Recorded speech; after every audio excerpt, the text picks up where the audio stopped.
Hi everyone, welcome back to another board game tier list. Today I'm talking about Targi. So, Targi is a really cool game for two players. My wife and I are fans of two-player games. It feels like back in the day, they didn't make many that were specifically for two. It was games that were like really for four, but you could play it with two and it wasn't as good. But I feel like nowadays they have a lot more options. So we've got a nice collection, but this one is my favorite of the bunch. And like I said, the mechanics are very much designed for two players, and so it's a really interesting kind of back and forth that they have. Um, I think it's not too complicated, but it is definitely strategic. So I highly recommend. It's a lot of fun. The gist is basically you're these desert people, and you're taking turns, taking actions by placing your figures on a certain border card, and then you place three of your figures each, and then where they intersect on the grid formed by the border cards, you also get the bonuses of the goods cards or the tribe cards in the middle there. So then basically you get to resolve those five cards in any order that you want. You collect goods, which you use to pay for tribe cards, which give you points. So it's very cool, a lot of fun. The core of it is the 16 border cards, which are the same every time, and then the cards in the middle will change in and out. So this video is going to be about the border cards. So these are really important. These are kind of your bread and butter, go-to actions that will always be there. There's 16 of them, but really 12, because 4 of them are raid cards that just are on the corners, and the robber will trigger abilities when he passes those, but you wouldn't actually play your figure on a raid card. So really there's 12 options. You and your opponent will each pick 3 of them, so 6 of the 12 get taken. 1 is blocked by the robber every round as well. So hopefully this will be helpful for people who are newer to Targi, give you an idea of which spaces are better. All right, I think I'm talking too much. Let's dive into them. So, and one other thing is they are all numbered, so they'll always be in the same order. So number 1 is Noble. You may place the card in your hand in your display if you pay the cost, or you may discard the card in your hand. So when you gain a tribe card, you can either pay the cost to play it immediately into your display, but if you can't pay the cost, then you put it in your hand. Now the tricky part is you can only have 1 card in your hand at a time, and you can't play that card unless you go to this space. So that's why you might want to discard it, is if you don't really want to play it anymore, but you want to get a new card into your hand, you would do that. Or obviously you can go there to play it if you want to play it. So sometimes this is an important space if you found yourself in a situation where you have a card in your hand that you want to play. Ideally, that's not really what you want to happen at all. You'd rather just pay the cost when you gain the card instead of having to put it into your hand, because that's just inefficient. You never really want cards in your hand.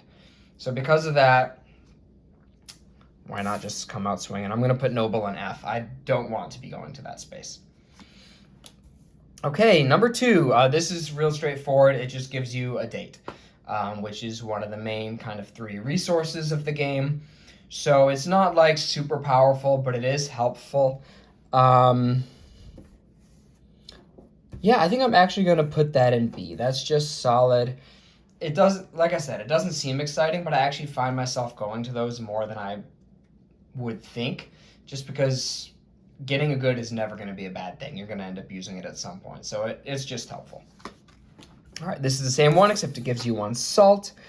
So same idea there. It's one of the other resources. So here's our first raid. So when the robber hits this space, each player has to surrender a good or a victory point. So that's not really a space where you'd send somebody. Then there's the trader. You may exchange 3 goods of the same type for 1 gold, or 2 goods of the same type for 1 other good, and you can do as many trades as you like. So that last part is pretty sweet. If you have a bunch of stuff built up, this is a good space to get what you actually want. Obviously, 2 goods for 1 good is not efficient. So again, I'd rather just gain the goods that I actually need instead of having to go to trader. I think in some ways the gold is actually the better option, because this is the only consistent way to get gold. Gold is tough to come by, and it's quite valuable. There's a lot of tribe cards where you need gold. And so I think that's important, but it is expensive to go there and spend 3 goods of the same type. So I'm going to put trader in B. I think it's okay. All right, 1 pepper. That's our third resource type. Date, salt, pepper. Those are the 3 goods. Gold is another important resource, but it's not counted as a good. It's kind of its own special thing. There's dates again. Here's the second raid. So as the raids go on, they get worse and worse. Now you have to surrender 2 goods or a victory point. All right, Fata Morgana, the Mirage. So you may move one of your tribe markers from a card in the center area to another unoccupied central card. So this one's really neat. Like I said before, you place your Targi figures on the border cards, and then where they intersect in the grid is where you put your tribe markers on the tribe cards and good cards in the middle.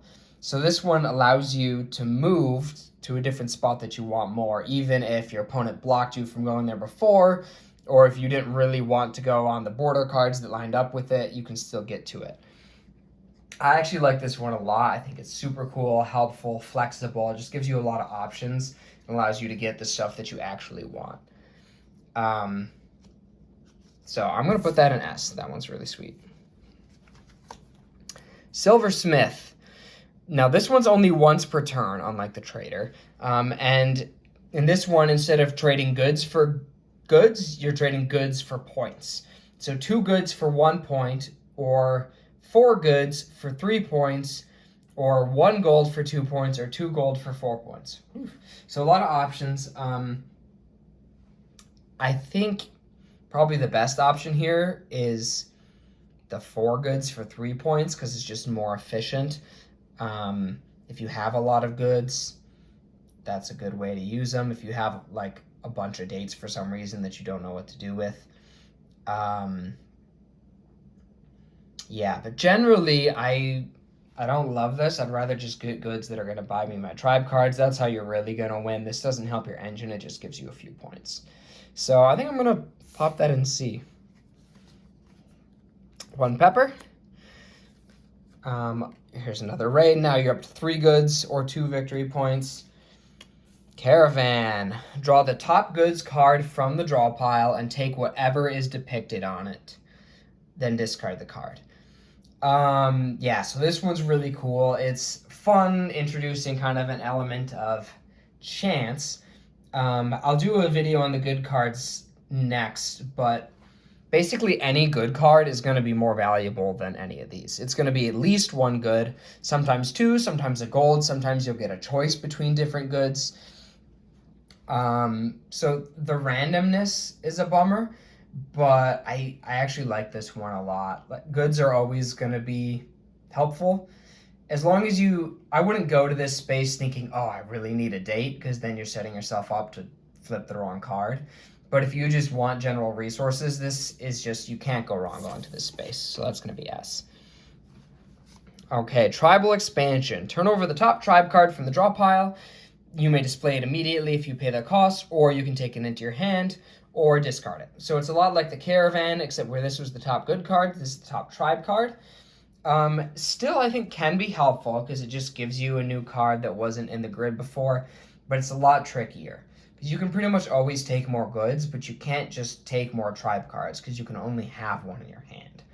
So I'd be pretty hesitant to go to this space if I have a card in my hand already. If you don't, you can risk it more, or if you just have a lot of goods, that's a good time to go to this because you'll probably be able to afford it right away. But you don't know if it's going to really be one that you want or not. I'm going to put it in A. I still think it's good, but definitely not as good as the Caravan. And there's another salt. And the last raid, surrender 1 gold or 3 victory points. Ouch. So there's our 12. I guess most of them are just kind of these, half of them are just these resource cards, right? Which just kind of fall in the middle. But of the other, really there's only 6 others. Nobles, I think, stinks. Fata Morgana and Caravan are very good. Tribal expansion, Trader, Silversmith, somewhere in the middle. So thanks for watching.